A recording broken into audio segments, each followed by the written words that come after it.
Welcome back from break. Now we are going to move on to talk about the last few concepts on chapter 14, starting with the second to last functional group that we're going to talk about today, which is amines. As I mentioned to you guys when we were first introduced to functional groups, amines as a functional group are actually derivatives of ammonia. And remember that ammonia is NH3. Simply, when you have an ammonia and one of the hydrogen atoms or more is replaced by an alkyl group, which is just a chain of carbon, or if it's replaced by an aromatic group like a benzene ring, then that's what gives rise to these amines, okay? And here we have examples of different amines. So the first thing that we're going to do is actually practice naming, okay, amines.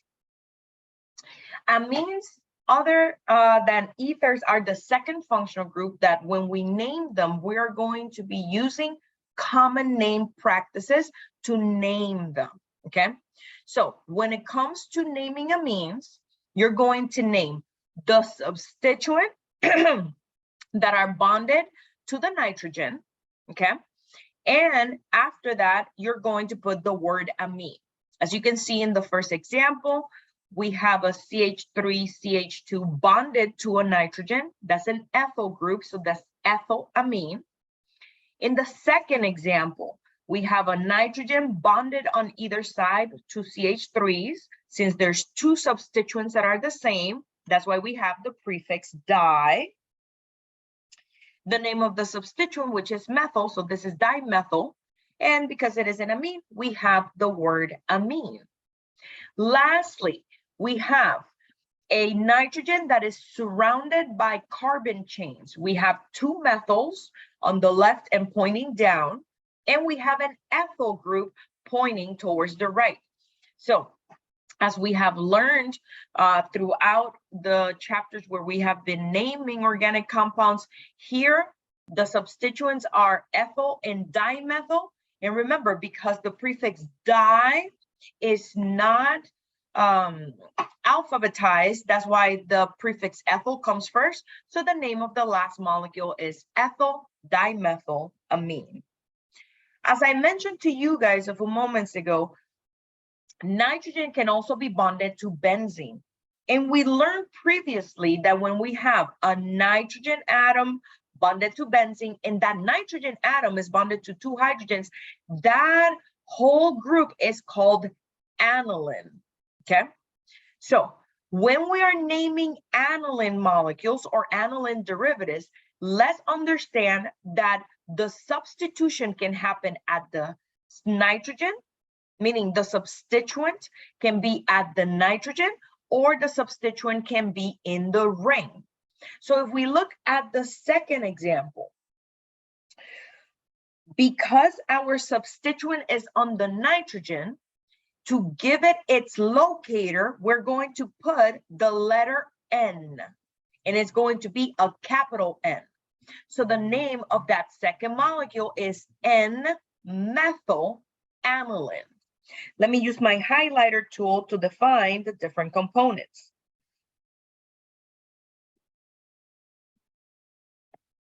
So this whole area is what constitutes the aniline.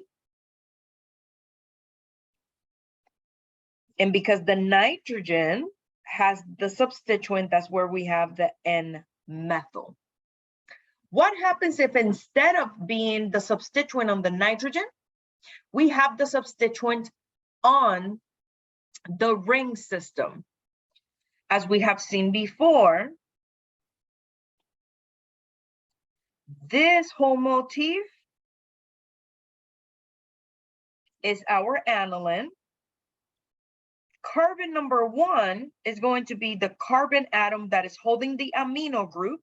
And then we're going to number the ring clockwise or counterclockwise to give the rest of the substituents the lowest number. In this case, we have to go clockwise to say this is in position 2, This is in position 3, position 4, 5, and 6. So we can see that at position 3, we have a chlorine. So that's where the word 3-chloroaniline actually comes from. As you can see, the application of aniline in real life is that aniline specifically is used to make dyes and is utilized to make the colored wool. You can color cotton. You can even color silk fibers, okay? So the aniline is actually extracted out of the indigo plant, and you can see the indigo chemical formula there, okay?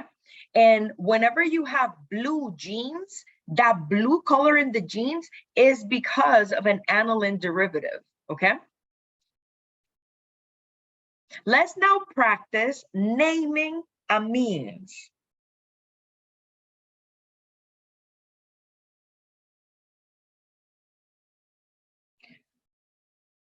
So remember, if you have a straight chain amine, the last word in the naming is going to be the word amine.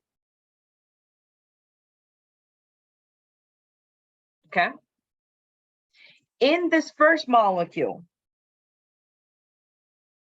we have 1, 2, 3, 4 carbon atoms. If we have 4 carbon atoms, what's going to be the name of that alkyl group?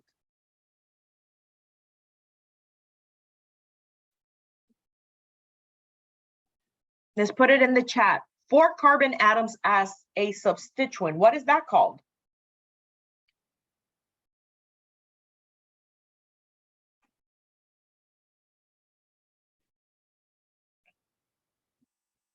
There's 23 of you out there. Not butene. Ene is when we have propyl is for 3. Butane is the alkane name. Remember that your alkyl groups end in YL. So let's take it from great job. Exactly, butyl.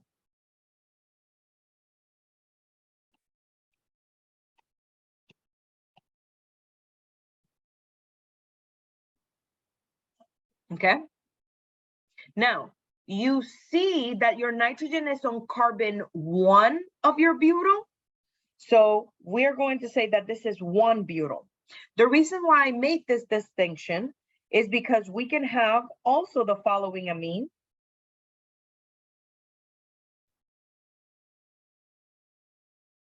And see how the NH2 group is now bonded to carbon number 2 in the butyl?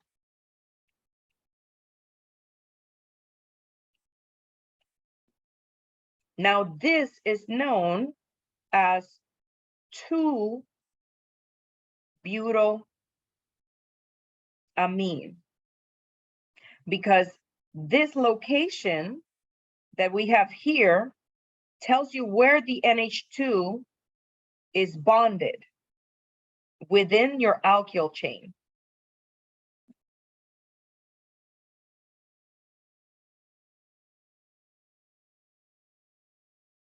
Let's move on to the second example. In the second example, we should recognize that we have a nitrogen atom bonded to an arene. What is going to be the name that we utilize for the motif where we have a nitrogen bonded to a benzene ring? What is that called? What I highlighted in green. Just put it in the chat.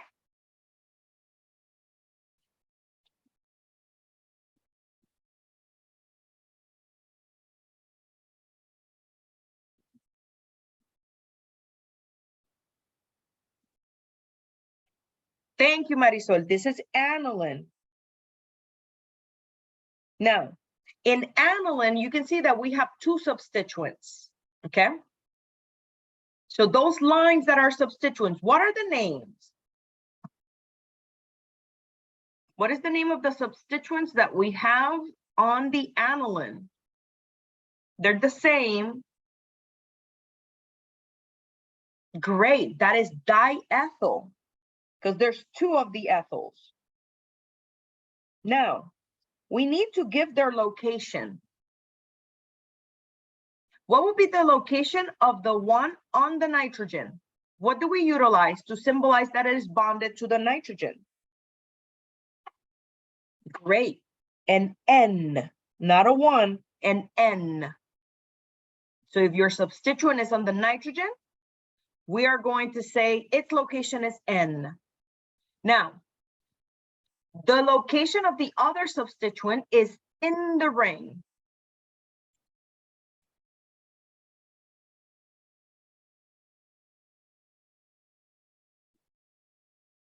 Great job. It's a 3.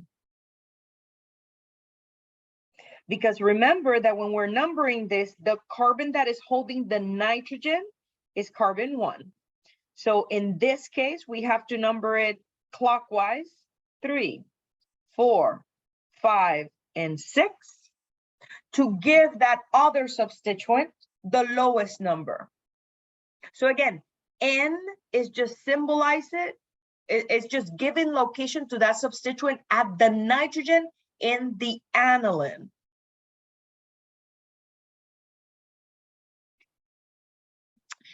There's a question in the chat about following the double bond. It's not that. Remember that in arene is not an alkene, because arenes, this is just one of the configurations of the benzene. You can have the double bond looking at the other way and then having alternating double bonds and single bonds. So when it comes to a benzene ring, remember that whatever substituent you want in the ring, and especially in the case of aniline, the carbon that is holding the nitrogen is number 1. Then you go clockwise or counterclockwise to give the rest of the substituents the lowest number. That is only for when we have phenol, aniline, when we have toluene, when we have benzaldehyde, when we have benzoic acid, it's always the rule. Okay. Questions about number 2?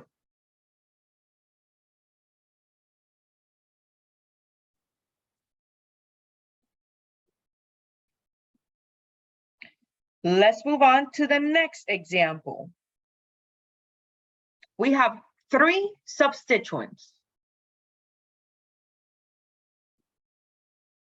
Oh, there's a question in the chat. Do we always put N first before the 3?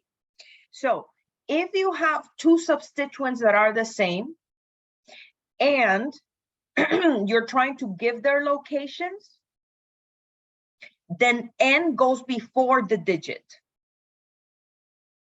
If we would have, for example, let me just write in another example. Let's say that we have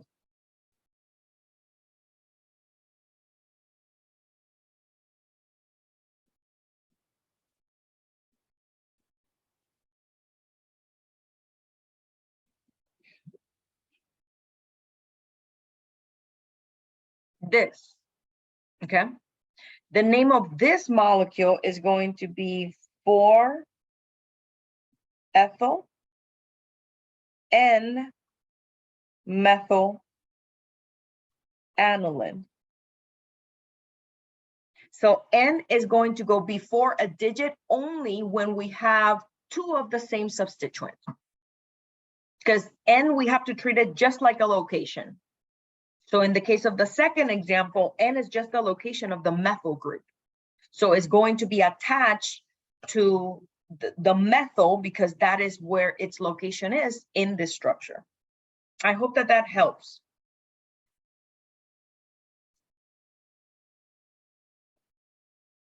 Let's look at the last example, you guys. We have 3 substituents. What are the names of the substituents? Let's put that in the chat. You guys got this. There's one that looks like a Y. The other 2 look like a line. What are the name of these substituents? There's an isopropyl. Great. Let me highlight it.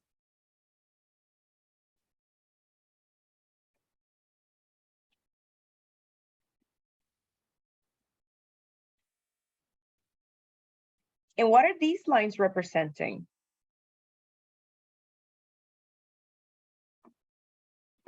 but we have two that are the same. So how do we show that there are two that are the same? Great.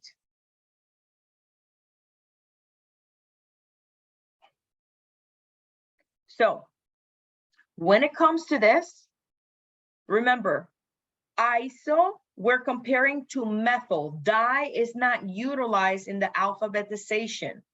So the correct name for this will be isopropyl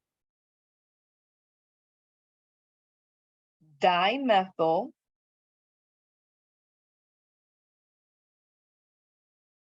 amine. Questions. Naming amines given a structure.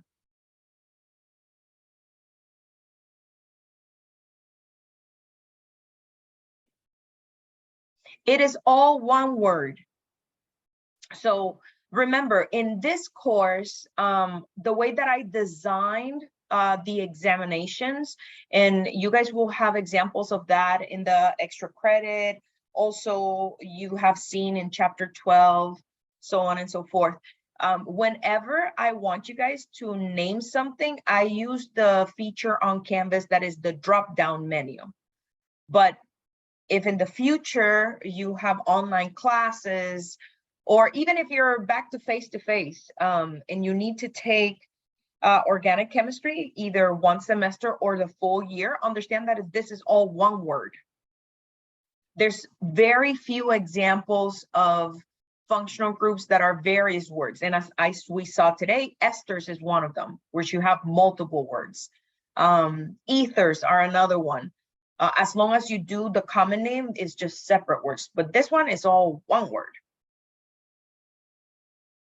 Professor, I have a question. Yeah, go ahead, Alexa.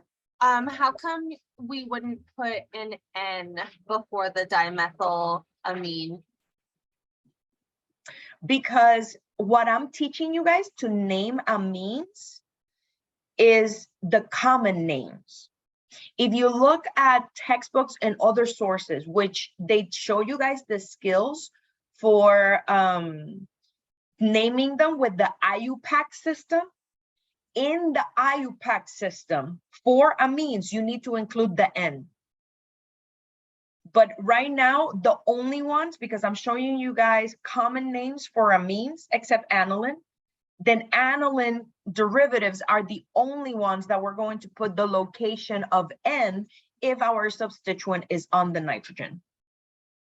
Okay, thank you. No problem. For the other ones, what we're doing is just putting the name of the substituent and then at the end, put in the word amine. Because technically, when you do the IUPAC of this, for example, the isopropyl, you don't even use the isopropyl. Technically, the IUPAC of this will be N-dimethyl 2-propylamine. But I didn't train you on that. I'm just training you with what the textbook is offering in terms of naming these. Other questions?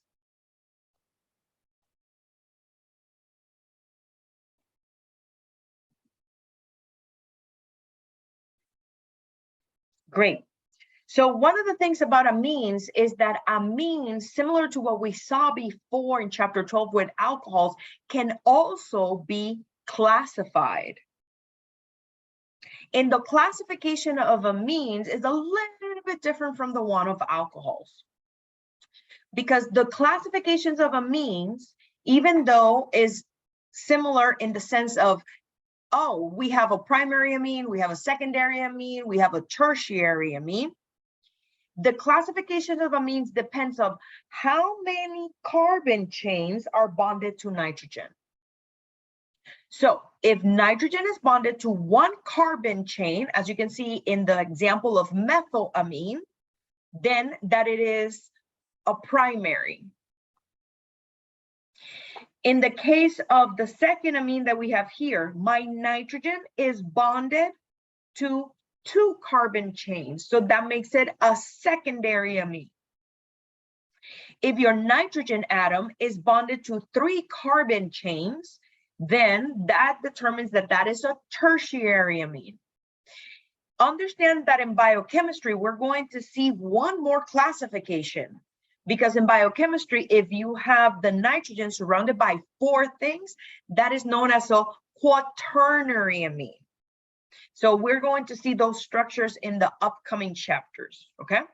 Now, with that, let's actually classify some of these structures that we have seen before, starting with the examples that we have here. So this is dimethylpropylamine. What is its category? Let's put it in the chat. 1, 2, or 3. Is this primary, secondary, or tertiary in terms of being an amine?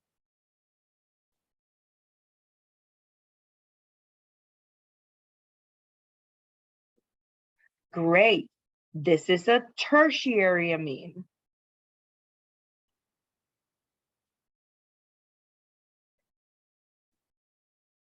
Let's look at aniline. What would be the classification for aniline? Primary, secondary, or tertiary?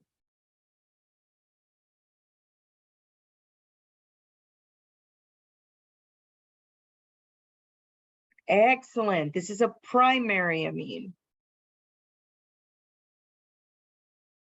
because the nitrogen is only bonded to 1 carbon chain. What about ethyl methylamine? What is its classification? Great job. This is a secondary amine.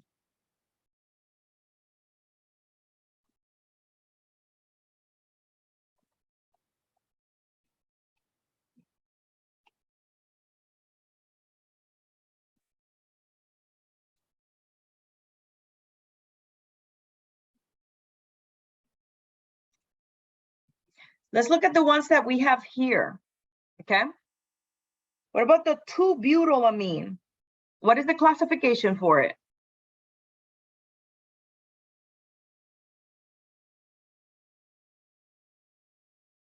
Primary, secondary, or tertiary? What about the 2-butylamine?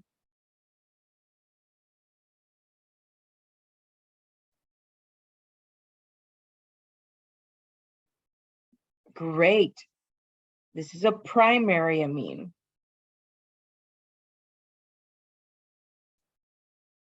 What about the 1-butyl?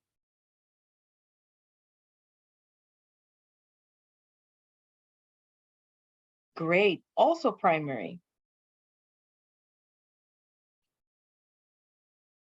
What about the N-3 diethylaniline? You guys got this. Put a 1 in the chat if we need to finish the other 2.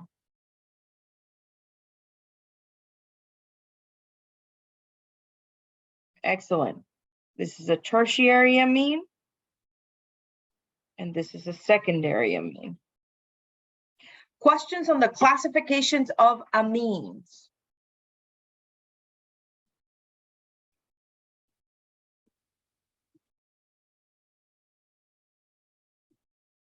Let's now explore the properties in terms of solubility for amines. It is important to note that when it comes to amines, since they are derivatives of ammonia, we can actually detect that they are going to be undergoing, in the presence of water, hydrogen bonding, okay? So you can see here, okay, that we have examples of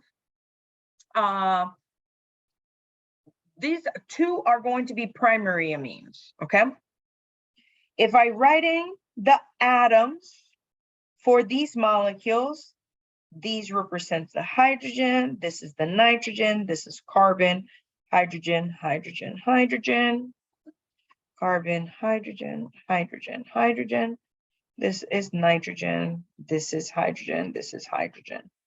Now, nitrogen in the context of a primary amine only has 1 lone pair, okay?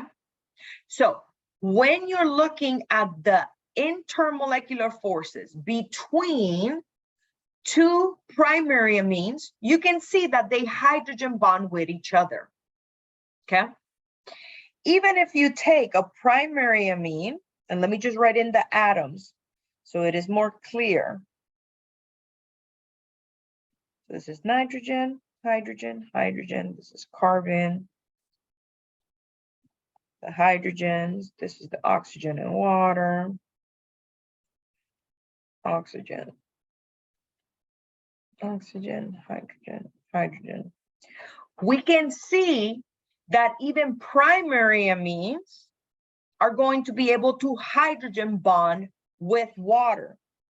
Now, when it comes to the hydrogen bonding that happens between a primary amine and water, we can see that there's going to be many events because the lone pair on the nitrogen can interact with the hydrogen in the water, but the oxygen atoms in other water molecules can actually interact with the hydrogen, okay?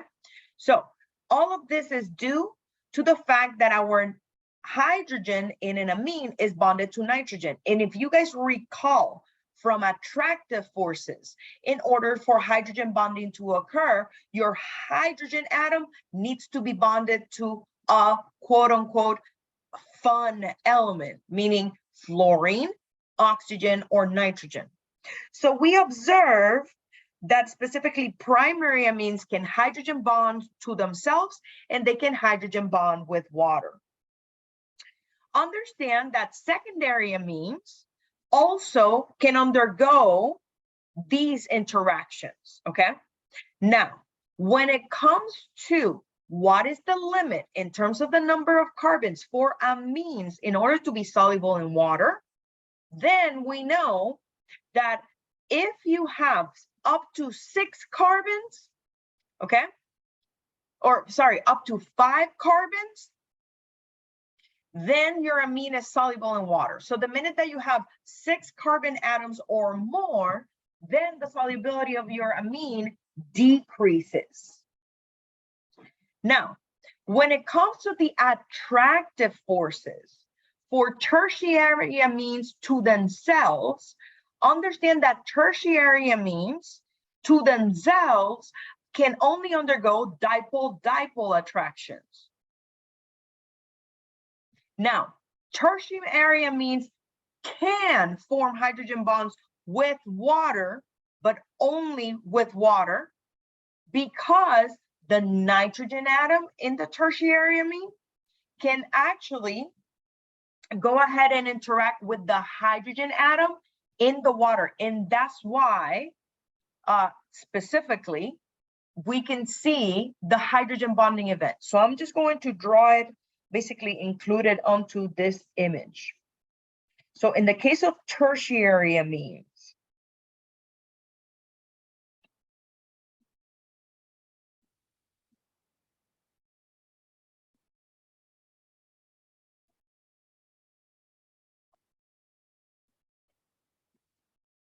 I'm just going to borrow one of those water molecules.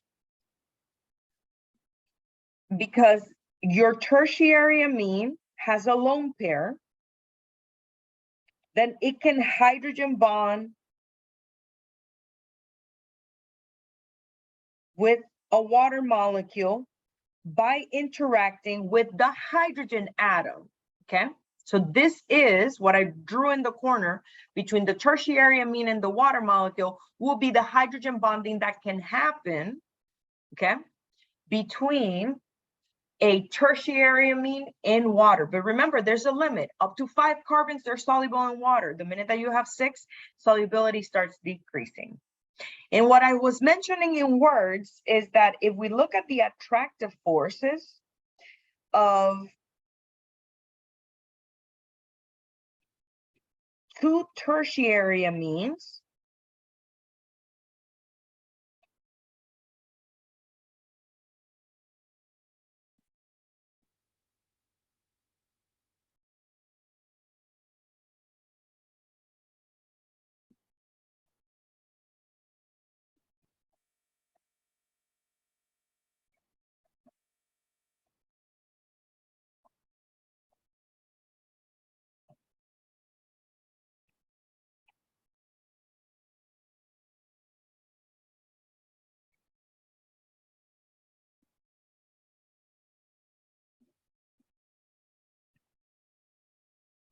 the interaction that they have with each other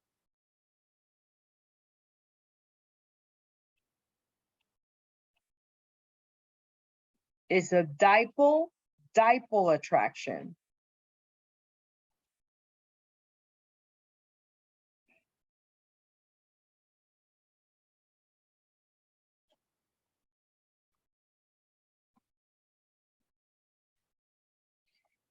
The difference of the intermolecular force for primary and secondary amines and the ones that we see for tertiary amines is because you can see that in the tertiary amine, your hydrogen atoms are not bonded to nitrogen. So that's why we don't have hydrogen bonding to itself when it comes to tertiary amines.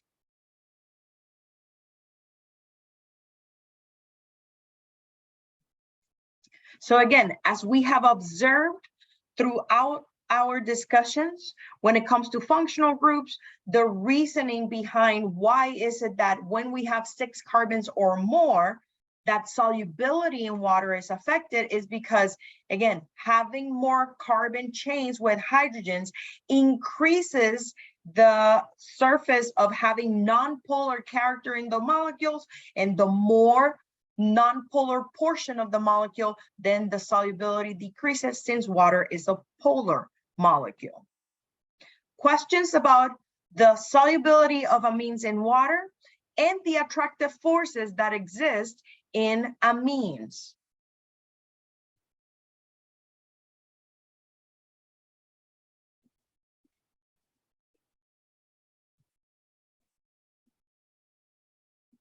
Let's now look at the chemical properties of amines, starting with doing acid-base reactions. So in chapter 10, I introduced to you guys that ammonia can act as a weak base. So when we put it in water, ammonia is going to accept protons from water, and you can see that this reaction is reversible by the double arrow. So when ammonia acts as a base, it's going to become the ammonium ion.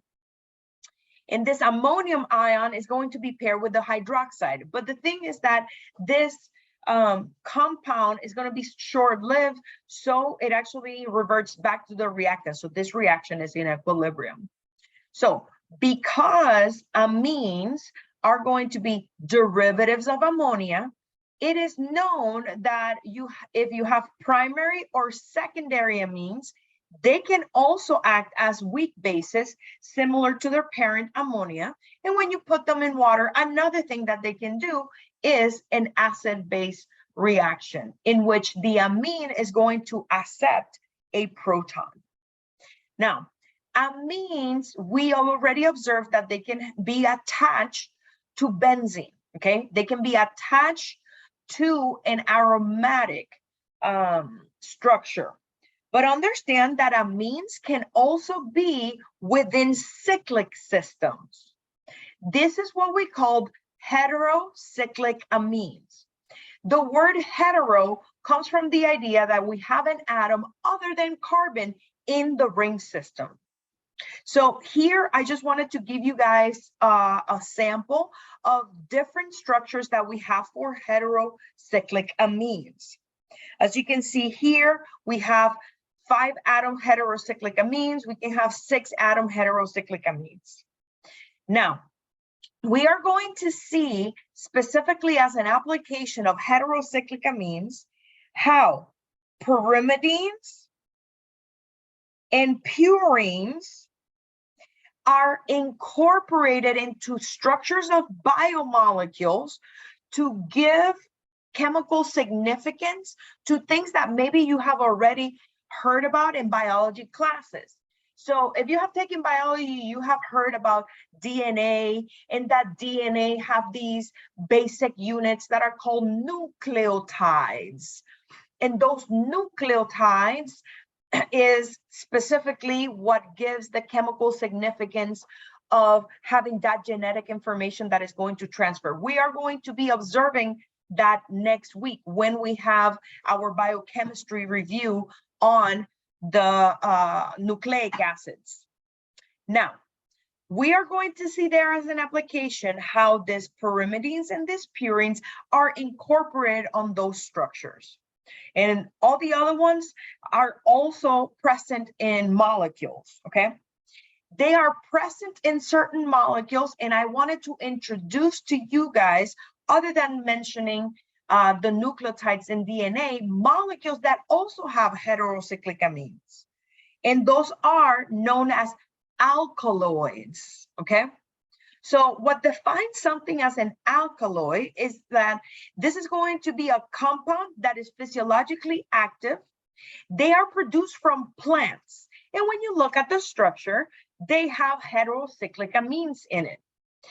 Alkaloids have different uses. Some are used as anesthetics, other ones as antidepressants. They can be stimulants, but many alkaloids are actually habit forming. To illustrate two structures of alkaloids, you have here in the top right corner, nicotine, okay? So that's the structure of nicotine. Nicotine is a molecule that is known as a stimulant. It actually increases the level of adrenaline in the blood, okay? And it has effects on the heart rate and even blood pressure. Another one that it is an alkaloid that maybe you enjoy every morning is caffeine. And even if you eat chocolate, you will be consuming caffeine because it's one of those molecules that is present in at least chocolate products. Caffeine, and you can see the structure of it in the bottom of the slide in the bottom right corner. These alkaloids can be found in coffee beans, in tea, in chocolate. Sometimes it's even added to soft drinks. And the reason why caffeine sometimes it is desired is because it is a stimulant of the central nervous system, because it actually induces alertness, okay? But if you have too much of it, in some individuals, it can cause insomnia. For me, I grew up drinking coffee. I could drink coffee at any time of the day. I actually get sleepy. For me, coffee is, I don't know who's out there, join me putting a 1 in the chat, but for me personally, coffee is very soothing. I love going to coffee shops, and that smell of coffee is so soothing. I don't know who else has that experience, but at least for sure I do. Coffee shops, especially when I was in graduate school and undergrad, like I didn't go for drinking coffee. I will sit down and study at coffee places just because, I don't know, I think it's a childhood memory for me. My grandma will drink coffee at least 5 times a day. She will wake up at 4:30 in the morning. She'll have her first cup at 5. Then before she sent us to school at 7, we come back from school at 3 p.m., which it was super hot in Puerto Rico. She will have coffee, and we will have coffee too. I don't know. That is a childhood memory. Like sometimes my son asks me, Mama, can I have coffee? I'm like, no, but I swear, I was a child. I have vivid memories of being in elementary school, having coffee when I came back from school. And it wasn't a big deal. I don't know. And maybe now people will think like it is crazy, but I personally had vivid memories of like, I come back from school at 3. Well, can I have coffee? Oh, yes, Mia, here. And it wasn't coffee like with a lot of milk too. She will make it like it was for herself. Grandmas are the best, right? The abuelitas, we always like, and then my mom will come in the afternoon. It's like, these kids, no, what? They don't drink coffee, they're kids. I miss my grandma. She was so awesome. But anyways, caffeine is also an alkaloid. It has those ring systems that actually have nitrogen in them, okay? Any questions about amines, their classifications, or the structure of alkaloids?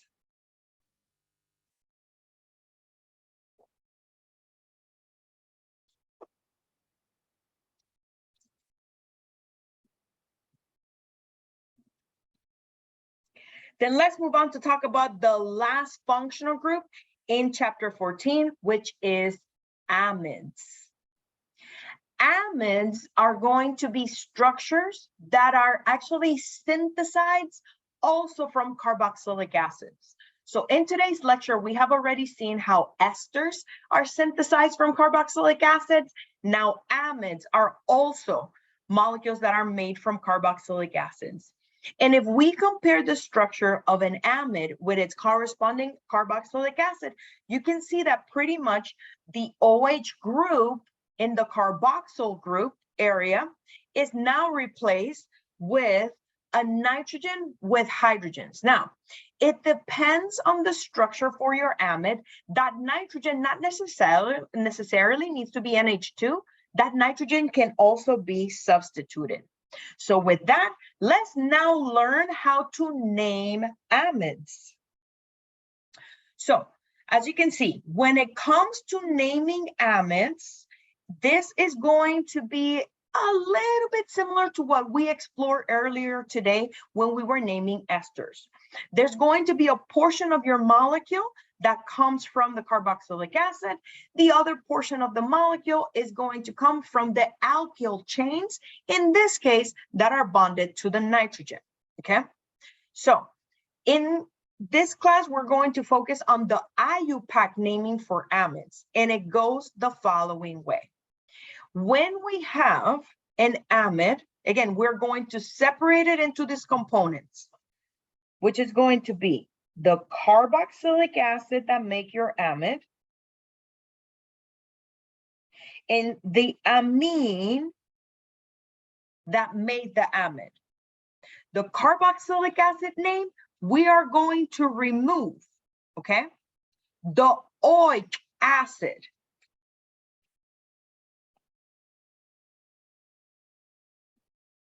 So we're removing the whole thing, oic acid, and then we are going to replace it by putting the word amide at the end. So that's where the word butanamide comes from in our example. As a prefix of that, we are going to put the names of the alkyl groups or whatever substituent you have on the nitrogen, and their location is going to be given by the letter N. So you can see here that there's two methyl groups on the N. That's where the dimethyl comes from.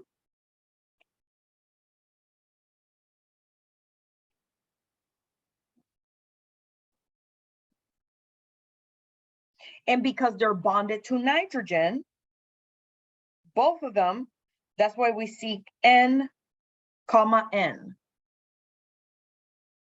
Okay, let's practice naming amides.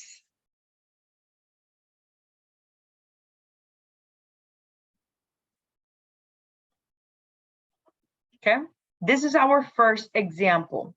Let's put on the chat, what is the longest carbon chain that we have on this amide? Longest carbon chain. Great, there's 4. 1, 2, 3, 4. So in this amide, we don't have things on the nitrogen. We have 2 hydrogens, okay? So the name is basically going to be based on the carboxylic acid.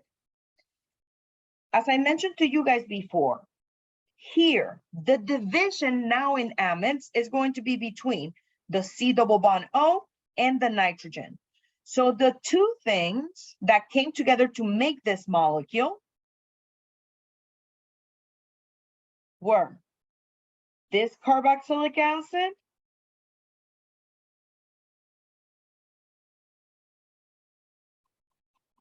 plus ammonia, okay? If ammonia is what you have as your nitrogen component, there is nothing that is going to be placed before the name of the carboxylic acid. So taking that into consideration, and we practiced already earlier today how to name carboxylic acids. What is the name of that carboxylic acid that was utilized in the synthesis of this amide? Let's put it in the chat. Let's start with the name of the substituent. What would be the name of the substituents here? Let's give location and names for those substituents. Correct. The last word will be butanoic acid, and before then, location and name for those substituents.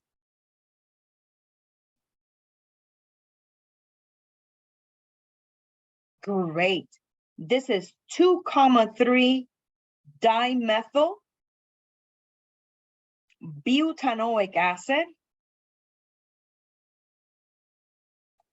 So because this is the amide that was synthesized out of this, remember, if you have an ammonia that made your amide, then there's no prefix before all of this 2,3-dimethyl. So what we're going to do is take oic acid, add the word amide, and that's going to be the name of this amide is 2,3 dimethyl butanamide, because we have an NH2 in this molecule. We don't have anything previous to that. We don't have anything located on N. Okay? Questions about that first example?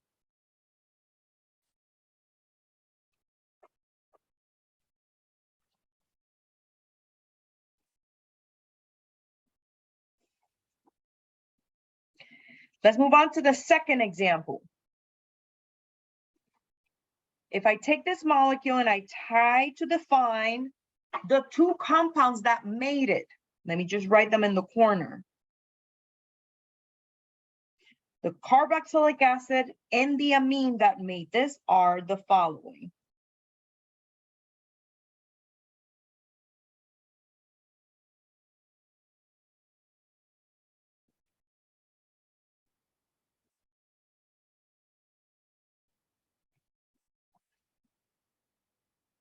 Okay. What is the name of the carboxylic acid? Where we have a carboxyl group next to benzene. What is the name of that?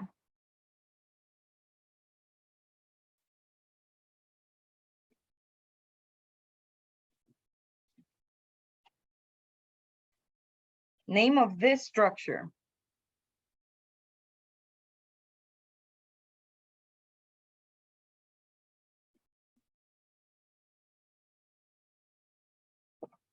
That's not phenol.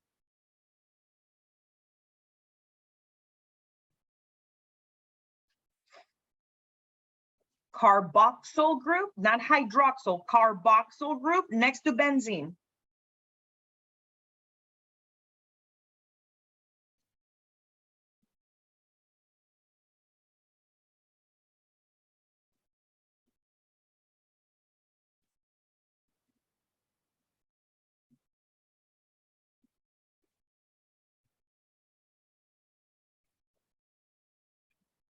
We learned it earlier today, not benzenoic, benzoic acid.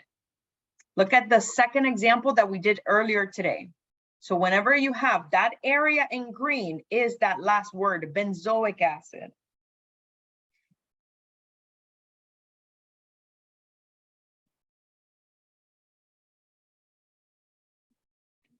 So this is benzoic acid.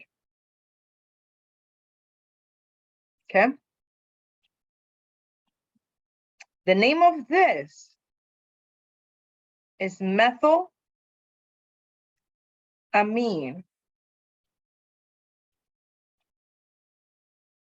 Okay. So remember, the last word here is going to be the carboxylic acid that we remove the oic acid and we put the word amide. So the last word to name this amide is going to be benzamide. Okay. Our nitrogen is substituted by a methyl group. So to give its location, we're going to put N, and then we're going to put the word methyl to symbolize that we have a methyl group on the nitrogen in our amide. Any questions when it comes to the second example?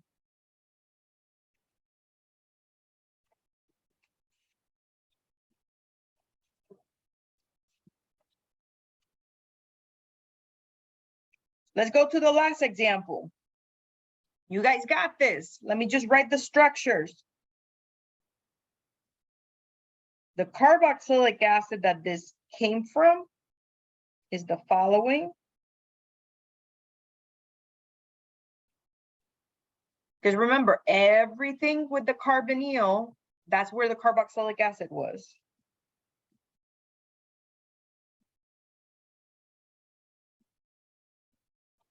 And this is our amine. Give it a try. Let's put it on the chat. What will be the name of this amide? The first part of it is going to be the alkyl group or the substituent bonded to the nitrogen. So what would be the first word in the naming?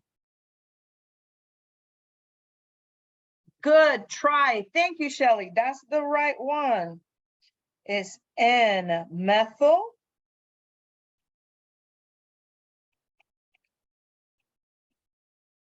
propanamide. Because remember that this is propanoic acid.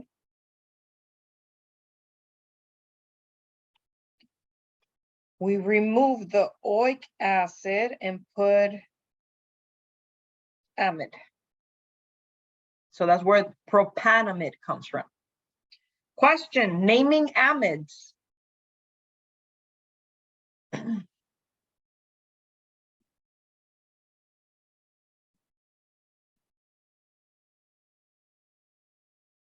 Now let's look at how to synthesize them, which in a way we already discussed how to synthesize them.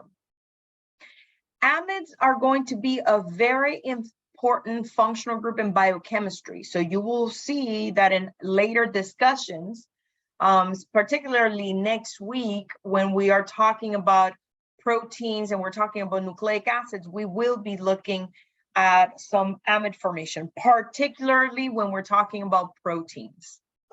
Now, this, let me warn you, for those students that have to take more organic chemistry, this is the least elegant way to make an amide, but this is the one that this book illustrates. There are better ways to make amides, but this is the one that we're going to go through. So if you have to take the whole semester of organic chemistry or a year of organic chemistry in later classes, understand that this reaction is actually the less efficient way to make an amide. But again, for the purposes of this class, understand that amides are going to be produced when you have a carboxylic acid and you're reacting it with either ammonia, a primary or a secondary amine. You boil them together, that's why we see heat. And overall, if we keep track of the atoms, and let's look at the first example to keep track of our atoms, we can see how the OH in the carboxylic acid is going to come together with one of the hydrogens of the ammonia or the amine, and that's what forms water. In turn, what happens is that the nitrogen now is going to be bonded to the carbon in the carbonyl that came from the carboxylic acid, and that's what this bond is. Okay, so here we have illustrated examples of when ammonia and a carboxylic acid come together to make an amide. In the bottom example, we have a primary amine combining with a carboxylic acid to make an amide. Amides can also be hydrolyzed, and hydrolysis was a reaction that we discussed earlier today. Now, when it comes to hydrolysis of amides, it can happen on acidic conditions, or it can happen under base conditions. Understand that earlier today, we had a word to define base hydrolysis of esters. Saponification only refers to that.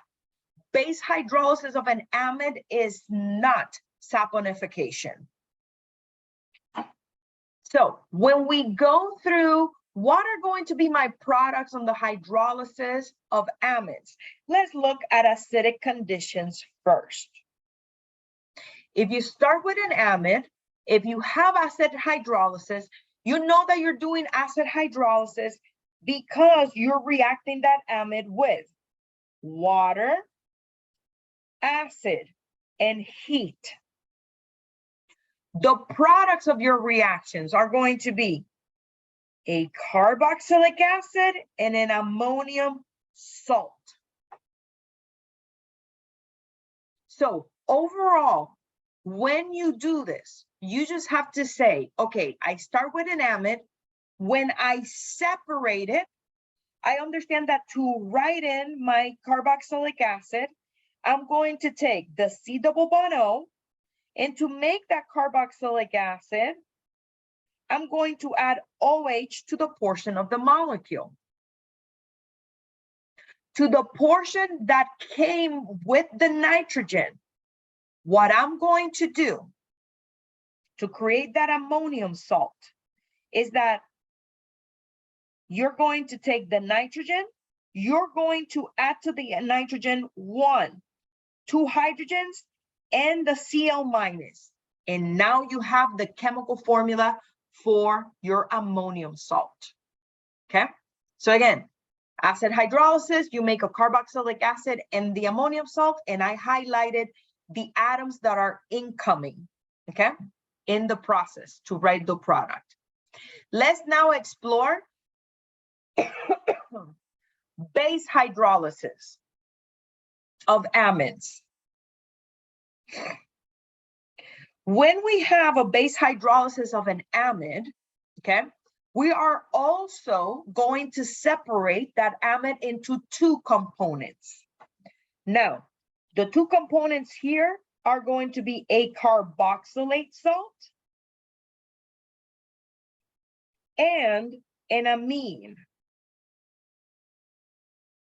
How do I write the structures for these? Well, when you start with an amide, you're going to take the C double bond O and whatever comes with it after the carbonyl, and what you're going to attach to it in order to make a carboxylate salt is oxygen negative and sodium positive, because for these we're going to be reacting with sodium hydroxide. How do I know what is going to be the chemical formula for my amine? In your amine, you're going to write the nitrogen, whatever is attached to the nitrogen, okay, in terms of its substituents, and all you're going to do is add a hydrogen to it, and that's how you make your amine. Let's now explore problems in which we are predicting the products of the reactions, so we have, you know, a better clue of like, how do I draw the structures when I have amidation reactions or when I have hydrolysis reactions? Let's explore these. So in the first reaction that we have here is just the reaction of when we have an amine with water, okay? And we talked about this a few moments ago. When we have, again, this is, I want you guys to make sure that you have pattern recognition when it comes to predicting the products and the reactions. If you guys have to write down the functional groups that you need to be observing in these reactions, please do so. Because remember that when it comes to the exams, you're going to have reactions in chapter 11, in chapter 12, and in chapter 14. And the exam is organized in the same manner that I put on the announcements. First 10 questions, chapter 11. So you know that the 3 reactions that you need to know in chapter 11 will show up within the first 10 questions. For chapter 12, you have way more reactions. I actually don't know this precise number. It could be 10, it could be 12. But all of those will be in the next 15 questions. They're going to be incorporated in questions right there. So be conscious about functional groups. So let's go back to these problems. Here I have an amine,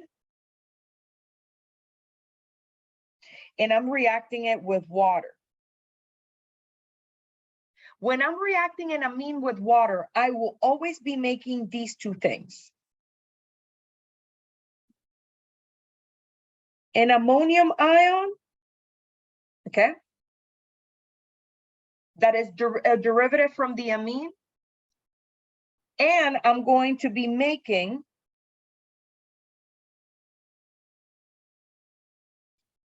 hydroxide. And that is always. The reason is because my amine is going to be acting as a weak base. My water is going to be acting as an acid. So since my amine is the base, is going to be accepting a proton. So I'm going to redraw my amine. And now instead of one hydrogen, it's going to have two. This gives nitrogen a plus formal charge. And then hydroxide is the other component. Okay, so again, amine and water, I make an ammonium ion that is going to be a derivative of that amine and hydroxide. Second reaction that we have here, you need to identify, hey, I have a carboxylic acid. And I have an amine. When I heat them, the functional group that I'm going to be producing is going to be an amide. How do I draw this amide? You're going to understand, and let me just redraw this molecule. I'm going to separate the hydrogens.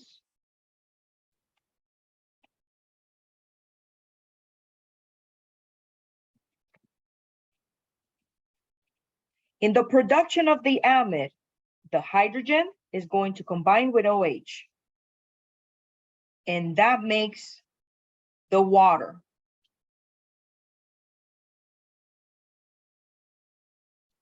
Next, I'm going to draw this whole portion of the molecule.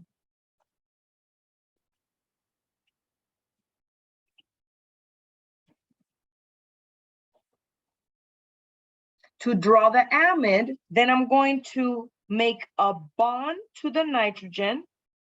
Nitrogen kept one hydrogen, and then I'm going to put the next substituent that is there, that you can see here has 1, 2, 3, 4, 5, 6 carbons. 1, 2, 3, 4, 5, 6. So that is my amide. Any questions on reactions 1 and 2?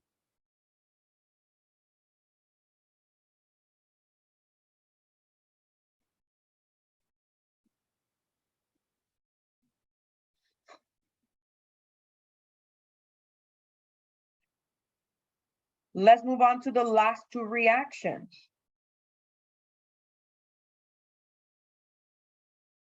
When we look at reaction 3 in the series of reactions that we're doing, the one on the top, is that acid hydrolysis or base hydrolysis? Let's put it in the chat. Out of these two reactions, great job. That is base hydrolysis. For those students that are like, why? How do you know that is base? Because you see an AOH in it. Okay.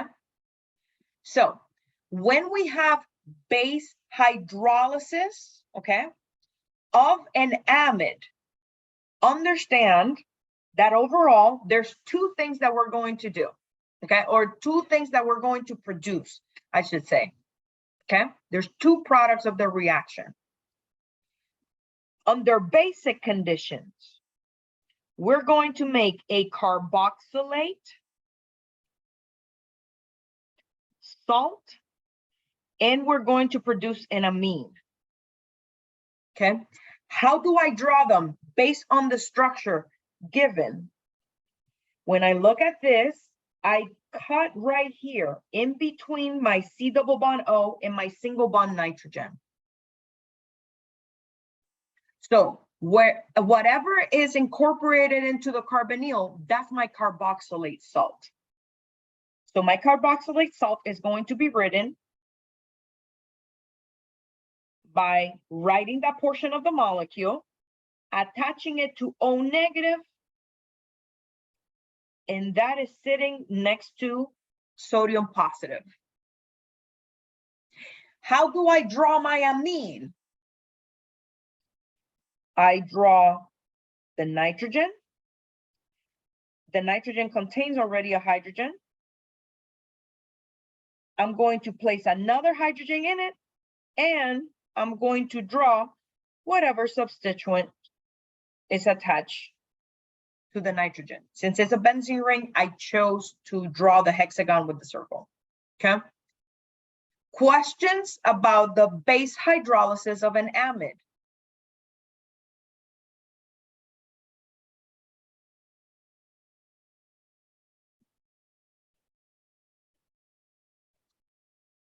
Then let's move on to the next reaction, which is acid hydrolysis of an amide. How do I know that I'm doing acid hydrolysis of an amide? You can see I have an amide, I have HCl, H2O, heat. The products of the acid hydrolysis of an amide is going to be a carboxylic acid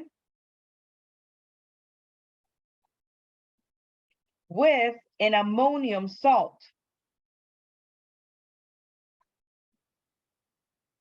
And remember that that ammonium is derived from my amine. How do I know which portion of my molecule becomes the carboxylic acid? Which portion of the molecules becomes the ammonium salt? I cut my molecule right here between the C double bond O and the single bond nitrogen. Whatever is attached to the C double bond O becomes my carboxylic acid. In this case, double bond oxygen bonded to hydrogen. To make it a carboxylic acid, I put in OH. How do I write my ammonium salt? I put whatever is attached to the nitrogen. You can see that we have an ethyl group and a hydrogen. I'm going to add to this 2 more hydrogens. That makes the formal charge of my nitrogen positive, and the chlorine sits next to it.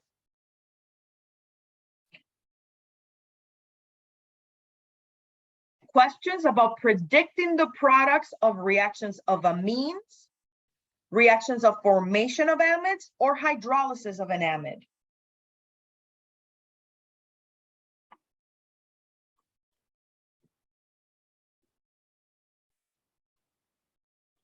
This concludes the material for exam 3.